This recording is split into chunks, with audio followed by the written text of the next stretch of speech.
Assalamualaikum warahmatullahi wabarakatuh. Perkenalkan, nama saya Fauzia Nurrahma. Kami dari kelompok 8 berjumlah 13 orang akan menjelaskan materi tentang pengambilan keputusan dan sistem informasi. Tugas dari mata kuliah Sistem Informasi Manajemen, dosen pengampu Dr. Ismataya SEMM.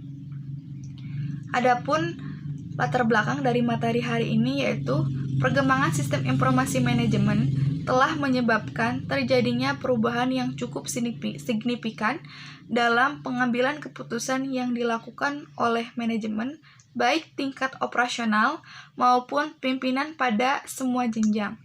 Meningkatnya penggunaan teknologi informasi, khususnya internet, telah membawa setiap orang dapat melaksanakan berbagai aktivitas dengan lebih akurat, berkualitas, dan tepat waktu. Ada rumusan masalah dari materi hari ini, yaitu ada 3 rumusan masalah. Yang pertama, apa yang dimaksud dengan pengambilan keputusan? Yang kedua, apa yang dimaksud dengan sistem informasi manajemen? Yang ketiga, bagaimana pengambilan keputusan berbasis sistem informasi manajemen? Yang selanjutnya yaitu tujuan dari pengambilan keputusan dan sistem informasi. Yang pertama yaitu untuk mengetahui maksud dari pengambilan keputusan itu. Yang kedua adalah untuk mengetahui arti pentingnya sistem informasi manajemen bagi suatu organisasi. Dan yang terakhir adalah untuk mengetahui pengambilan keputusan yang berbasiskan sistem informasi manajemen. Mungkin sekian dari saya, akan dilanjutkan oleh teman saya yang lain. Di sini saya akan menjelaskan tentang pengertian pengambilan keputusan. Keputusan adalah hasil pemecahan masalah yang dihadapinya dengan tegas. Hal ini berkaitan dengan jawaban atas pertanyaan-pertanyaan tentang apa yang harus dilakukan dan mengenai unsur-unsur perencanaan. Dapat juga dikatakan bahwa keputusan itu sesungguhnya merupakan hasil proses pemikiran yang berupa pemilihan satu di antara beberapa alternatif yang dapat digunakan untuk memecahkan masalah yang dihadapinya. Sebagai seorang pemimpin, sebagian besar waktu, perhatian, dan pikirannya digunakan untuk menganalisis proses pengambilan keputusan. Semakin tinggi jabatan dalam kepemimpinan, maka pengambilan keputusan menjadi tugas paling utama yang harus dilakukan. Perilaku dan sifat kepemimpinan sangat berpengaruh terhadap perilaku dan sifat stafnya. Untuk slide berikutnya akan dijelaskan oleh teman saya. Selanjutnya, saya akan menjelaskan tentang keputusan dalam manajemen. Keputusan dalam manajemen itu ada 2. Yang pertama yaitu keputusan terprogram atau keputusan terstruktur, yaitu keputusan yang dilakukan secara berulang-ulang dan rutin sehingga dapat diprogramkan. Keputusan ini biasanya dilakukan pada manajemen tingkat bawah. Contohnya yaitu keputusan pemesanan barang, karena keputusan pemesanan barang ini harus dilakukan secara rutin dan berulang-ulang agar terstruktur. Yang kedua yaitu keputusan tidak terprogram atau keputusan tidak terstruktur. Keputusan ini biasanya tidak dilakukan secara rutin maupun berulang-ulang karena keputusan ini biasanya ada di manajemen tingkat atas. Informasi untuk pengambilan keputusan tidak terstruktur, tidak mudah didapatkan dan tidak mudah tersedia. Biasanya berasal dari pengaruh luar. Contohnya yaitu keputusan untuk bergabung dengan perusahaan lain. Baik, Assalamualaikum warahmatullahi wabarakatuh. Di sini saya akan menerangkan kategori keputusan menurut NUT di tahun 1989, yaitu 1. Keputusan representasi. Pengambilan keputusan ini menghadapi informasi yang cukup banyak dan mengetahui dengan tepat bagaimana memanipulasikan data tersebut. Yang kedua, keputusan empiris. Suatu keputusan yang sedikit informasi tetapi memiliki cara yang jelas untuk memproses informasi pada saat informasi itu diperoleh. Yang ketiga, keputusan informasi yaitu suatu situasi yang banyak informasi tetapi meliputi kontroversi tentang bagaimana memproses informasi tersebut. Yang keempat, keputusan mengeksplorasi suatu situasi ini yang sedikit informasinya dan tidak ada kata sepakat tentang cara yang hendak dianut untuk memulai mencari informasi. Adapun metode selanjutnya yaitu metode pengambilan keputusan menurut Gardner di tahun 1987. Metode pertama adalah metode rasional yang disebut juga model rasional. Adalah metode klasik yang secara implisit mencangkup model birokratik dari pengambilan keputusan. Metode yang kedua adalah metode tawar-menawar incremental yang dipandang sebagai model paling dasar aktivitas politik, yaitu penyelesaian konflik melalui negosiasi. Metode yang ketiga yaitu metode agregatif yang mencangkup antara lain teknik Delphi dan teknik-teknik pengambilan keputusan yang berkaitan. Dan metode yang keempat adalah metode keranjang sampah atau non-decision making, model yang dikembangkan oleh Marx dan Alsen di tahun 1979. Model keranjang sampah menolak model rasional, bahkan rasional inkremental yang sederhana sekalipun. 1977 ada 6 aliran, yaitu pertama, birokratik. Teori ini memberikan tekanan yang cukup besar pada arus dan jalannya pekerjaan dalam struktur organisasi. Tugas dari eselon bawah ialah melaporkan masalah, memberi informasi, menyiapkan fakta dan keterangan-keterangan lain kepada atasannya. Yang kedua, manajemen saintifik. Teori ini menekankan pada pandangan bahwa tugas-tugas itu dapat dijabarkan ke dalam elemen-elemen logis yang dapat digambarkan secara saintifik. Yang ketiga, hubungan kemanusiaan. Teori ini menganggap bahwa organisasi dapat berbuat lebih baik apabila lebih banyak perhatian yang diberikan kepada manusia dalam organisasi, seperti yang menimbulkan kepuasan kerja, peran serta dalam pengambilan keputusan, memperlakukan organisasi sebagai suatu kelompok sosial yang mempunyai tujuan. Yang keempat, rasionalitas ekonomi. Teori ini mengaku bahwa organisasi adalah suatu unit ekonomi yang mengkonversikan masukan input menjadi keluaran output, dan yang harus dilakukan dengan cara yang paling efisien. Yang kelima, satisfying. Aliran ini tidak mengharapkan suatu keputusan yang sempurna. Aliran ini yakin bahwa para manajer yang selalu dipenuhi berbagai masalah mampu membuat keputusan yang rasional. Yang terakhir, keenam, analisis sistem. Aliran ini percaya bahwa tiap masalah berada dalam suatu sistem yang terdiri dari berbagai subsistem yang keseluruhannya merupakan satu kesatuan. Selanjutnya, contoh pengambilan keputusan berbasis sistem informasi manajemen. Yang pertama ada kenaikan pangkat. Dalam proses pengolahan data, kenaikan pangkat dimulai dari proses penyeleksian pegawai yang diusulkan untuk mendapat kenaikan pangkat dan jabatan, di mana pemecahan masalah dimulai dari meneliti sistem pengolahan data yang diimplementasikan dalam sebuah program work office pada perangkat komputer. Yang kedua ada perhitungan suara dalam pemilihan umum. Dalam proses pemilihan umum, kepastian mengenai jumlah suara yang diperoleh masing-masing kandidat di dalam pemilu sangat penting. Di dalam melihat aspirasi masyarakat, setidak-tidaknya aspirasi yang terlihat dari partai yang mendapatkan suara terbanyak untuk meneruskan program-program pembangunan. Karena itu, keputusan yang didukung oleh sistem ini merupakan keputusan politis yang sangat amat strategis. Pembahasan mengenai komputerisasi perhitungan suara dalam pemilu tidak akan dilakukan sampai sangat rinci, karena memang terbatasnya referensi yang terdokumentasi. Dalam hal ini, referensi pokok yang diambil adalah tulisan dari seorang staf pengolahan data profesional yang pernah terlibat langsung di posko perhitungan suara pemilu. Selanjutnya, peran sistem informasi manajemen dalam pengambilan keputusan. Yang pertama, ada konsep dasar sistem. Merupakan suatu jaringan kerja dari prosedur-prosedur yang saling berhubungan, berkumpul, dan bersama-sama untuk melakukan suatu kegiatan atau untuk menyelesaikan suatu sasaran tertentu. Media penghubung antara satu subsistem dengan subsistem yang lainnya biasa disebut dengan penghubung interface.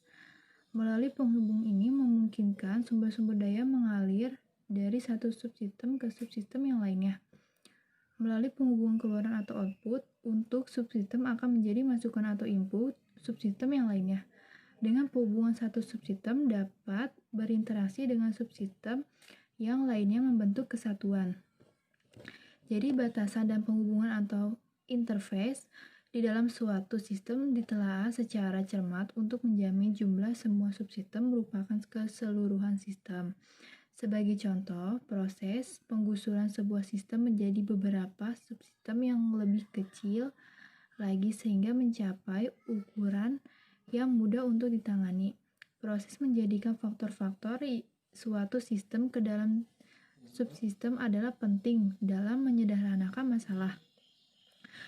Pembatasan subsistem penting bagi pemelihara sistem. Apabila suatu subsistem mempunyai suatu batas yang jelas dan penghubung interface diuraikan dengan jelas pula, maka suatu perubahan atau pembetulan dapat diadakan lebih mudah daripada subsistem tersebut disimpan dalam proses yang lebih besar. Assalamualaikum warahmatullahi wabarakatuh. Saya Angga Setiawan. Di sini saya akan melanjutkan presentasi dari teman-teman saya.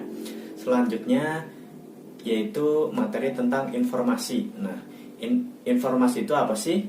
Yaitu data yang telah diklasifikasi atau diolah atau diinterpretasi untuk digunakan dalam proses pengambilan keputusan.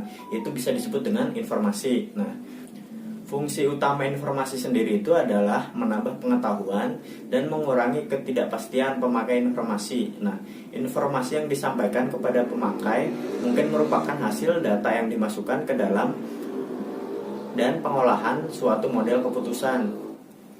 Suatu informasi dikatakan bernilai bila manfaat lebih efektif dibanding dengan biaya mendapatkannya. Selanjutnya akan dilanjutkan oleh teman-teman saya yang lain. Yang ketiga yaitu sistem informasi manajemen. Sistem informasi manajemen merupakan jaringan informasi yang dibutuhkan pimpinan dalam menjalankan tugasnya untuk kepentingan organisasi, terutama dalam mengambil keputusan dalam mencapai tujuan organisasinya. Sistem informasi dalam pentahapannya dapat digambarkan sebagai struktur piramida dengan lapisan paling bawah meliputi informasi bagian proses transaksi, pemeriksaan mengenai status, dan lain sebagainya.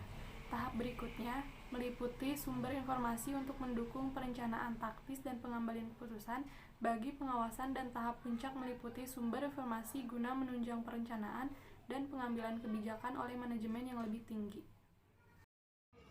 Yang keempat, peranan SIM dalam pengambilan keputusan. Pengambilan keputusan adalah sebuah hasil dari pemecahan masalah, jawaban dari suatu pertanyaan sebagai hukum situasi, dan merupakan pemilihan dari salah satu alternatif dari alternatif-alternatif yang ada, serta pengakhiran dari proses pemikiran tentang masalah atau problema yang dihadapi.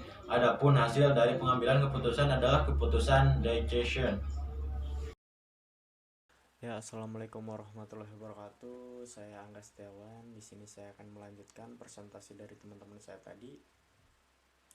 Pemaparan materi yang saya ingin sampaikan yaitu tujuan pengambilan keputusan. Apa sih yang menjadi tujuan dalam pengambilan keputusan tersebut?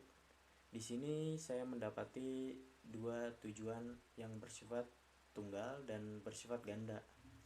Nah, apa sih pengambilan keputusan yang bersifat tunggal? Terjadi apabila keputusan yang dihasilkan hanya menyangkut satu masalah, artinya sekali diputuskan tidak ada kaitannya dengan masalah lain. Jadi, yang bersifat tunggal di sini, pengambilan keputusan yang bertujuan untuk menyelesaikan satu masalah saja. Nah, yang kedua itu, pengambilan keputusan yang bersifat ganda, terjadi apabila keputusan yang dihasilkan menyangkut lebih dari satu masalah, artinya keputusan yang diambil sekaligus memecahkan dua masalah atau lebih. Nah, pengambilan keputusan ini itu disebut ganda karena bisa menyelesaikan satu atau dua masalah. Nah, selanjutnya materi yang lain akan dilanjutkan oleh teman-teman saya yang lain. Terima kasih.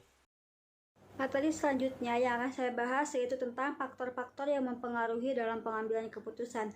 Dalam pengambilan keputusan, suatu organisasi biasanya tidak pernah terlepas dari faktor-faktor yang mempengaruhinya. Faktor-faktor yang mempengaruhi pengambilan keputusan terbagi menjadi 5 bagian. Yang pertama adalah posisi atau kedudukan, yang dimana dalam rangka pengambilan keputusan, posisi atau kedudukan dapat dilihat dari 2 hal, yaitu dari letak posisi dan dari tingkatan posisi. Yang kedua adalah masalah. Masalah atau problem menjadi penghalang dalam mencapai suatu tujuan yang telah direncanakan atau tengah dijalankan suatu organisasi. Masalah terbagi menjadi 2 bagian. Yang pertama adalah masalah yang terstruktur dan yang kedua adalah masalah yang tidak terstruktur. Yang ketiga adalah situasi. Situasi adalah keseluruhan faktor yang berkaitan satu sama lain, yang dimana secara bersama-sama memancarkan pengaruh kepada apa yang kita perbuat. Yang keempat adalah kondisi. Kondisi adalah situasi atau keseluruhan faktor yang secara bersama-sama menentukan daya gerak, daya berbuat, atau kemampuan kita dalam melakukan sesuatu. Yang terakhir adalah tujuan. Tujuan yang hendak dicapai oleh perseorangan ataupun per unit. Tujuan organisasi sendiri biasanya sudah ditentukan atau sudah tertentu. Jenis-jenis pengambilan keputusan dapat disusun berdasarkan sebagai sudut pandang dan secara garis besar dikenal dengan 3 jenis keputusan, yaitu keputusan berdasarkan tingkat keputusan. Pada umumnya yang sebuah lembaga memiliki hierarki manajemen secara klasik. Hierarki ini terbagi atas 3 tingkatan, yaitu manajemen puncak, manajemen menengah, dan manajemen tingkat bawah. Manajemen puncak atau strategik ialah membuat keputusan yang akan membimbing manajer operasional dan manajer tingkat menengah. Manajer strategik bekerja di dalam lingkungan pembuatan keputusan yang sangat tidak pasti, membuat informasi yang bersifat strategis, karena tugas kesehariannya adalah pengarahan dan perencanaan. Informasi yang strategis diperlukan untuk meningkatkan tingkat keberhasilan organisasi menjalankan tugas dan tujuan, dan membutuhkan informasi internal agar bisa beradaptasi dengan perubahan yang terjadi dengan cepat, dan informasi eksternal untuk mengetahui peraturan pemerintah, kebijakan perekonomian, kondisi pasar, dan strategis perusahaan-perusahaan masing-masing. 2. Manajemen tingkat menengah. Manajemen tingkat menengah membuat perencanaan jangka pendek dan mengontrol keputusan-keputusan tentang bagaimana sumber daya yang dialokasikan dengan baik untuk memenuhi tujuan-tujuan organisasional dan meramalkan kebutuhan sumber daya di masa datang untuk minimalkan problem-problem pegawai yang dapat membahayakan produktivitas. Manajemen tingkat menengah ini sangat tergantung pada informasi internal dan membutuhkan sangat besar informasi real time agar dapat melakukan pengontrolan dengan tepat dan informasi terbaru atas kinerja yang diukur sesuai standar. Dan yang ketiga, manajemen operasional atau tingkat bawah. Manajemen operasional atau tingkat bawah ini membuat keputusan berdasarkan aturan-aturan yang telah ditetapkan sebelumnya dan menghasilkan hal-hal yang dapat diprediksikan bila diterapkan dengan benar. Manajemen operasional atau tingkat bawah ini membuat keputusan yang pekerjaannya lebih jelas sehingga mempengaruhi implementasi dalam jadwal kerja, kontrol inventaris, penerimaan, dan pengontrolan proses-proses seperti produk. Manajemen operasional membutuhkan informasi internal yang repetitif dan sangat tergantung pada informasi yang membuat tentang kinerja terbaru dan merupakan penggunaan online terbesar. Sumber daya informasi real time. Yang kedua merupakan pengambilan keputusan yang berdasarkan regularitas keputusan yang dikemukakan oleh Simon pada tahun 1995 yang terbagi menjadi 2, yaitu keputusan terprogram dan keputusan yang tidak terprogram. Keputusan terprogram ini pengambilan keputusan yang sifatnya rutinitas, berulang-ulang, dan cara menanganinya pun telah ditentukan. Pengambilan keputusan terprogram ini digunakan untuk menyelesaikan masalah terstruktur melalui prosedur, yaitu serangkaian langkah yang berhubungan dan berurutan yang harus diikuti oleh pengambilan keputusan. Dan aturan, yaitu ketentuan mengatur apa yang harus dan apa yang tidak boleh dilakukan oleh pengambil keputusan. Dan ada juga kebijakan, yaitu pedoman yang menentukan parameter untuk membuat kebijakan. Dan adapun pengambilan keputusan yang tidak terprogram, yaitu pengambilan keputusan yang tidak rutin dan sifatnya unik sehingga memerlukan pemecah khusus. Pengambilan keputusan berdasarkan lingkungan. Keputusan ini dibedakan menjadi 4 kelompok, yaitu pengambilan keputusan dalam kondisi pasti, pengambilan keputusan dalam kondisi beresiko, pengambilan keputusan dalam kondisi tidak pasti, dan pengambilan keputusan dalam kondisi konflik. Kesimpulan dari materi hari ini adalah sistem informasi sangat diperlukan oleh seluruh lapisan masyarakat, baik yang memiliki tingkat ekonomi dan pendidikan yang rendah ataupun yang mempunyai tingkatan ekonomi dan pendidikan yang tinggi. Semakin tinggi tingkat ekonomi dan pendidikannya, maka semakin membutuhkan informasi. Pelaksanaan kegiatan tugas pokok dari seorang pimpinan harus didukung dengan informasi yang baik, karena dalam pengambilan keputusan yang logis membutuhkan pemecahan alternatifnya. Salah satu fungsi kepemimpinan adalah pengambilan keputusan yang menjadi tugas utama yang harus dilaksanakan. Maka dari itu, sistem informasi yang baik sangat dibutuhkan dalam suatu pekerjaan atau suatu organisasi.